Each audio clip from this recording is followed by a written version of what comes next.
আওয়ামী লীগ যে কি জিনিস, এটি ইয়াহিয়া খানকে জিজ্ঞাসা করতে হবে, টিক্কা খানকে জিজ্ঞাসা করতে হবে যদি বুঝতে হয়। আওয়ামী লীগ কি জিনিস এটা বুঝতে হলে হুসেইন মোহাম্মদ এরশাদ, রওশন এরশাদ এবং এখন জাতীয় পার্টি যারা শীর্ষ নেতৃবৃন্দ রয়েছেন তাদের কাছে জিজ্ঞাসা করতে হবে। জিজ্ঞাসা করতে হবে হাসানুল হক ইনু এবং রাশেদ খান মেনন থেকে শুরু করে প্রয়াত মতিয়া চৌধুরীকে, যারা জীবনে একবার আওয়ামী লীগের বিরোধিতা করেছেন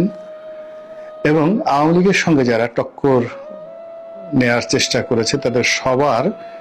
ডিএনএ এর মধ্যে প্রত্যেকটি পরতে পরতে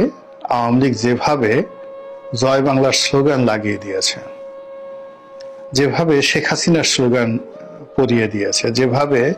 বঙ্গবন্ধুর স্লোগান সেখানে ঢুকিয়ে দিয়েছে, ফলে এই লোকগুলো, এত বড় বড় মানুষগুলো জীবনের একটা পর্যায়ে এসে তারা আর্তচিৎকার করতে বাধ্য হয়েছেন।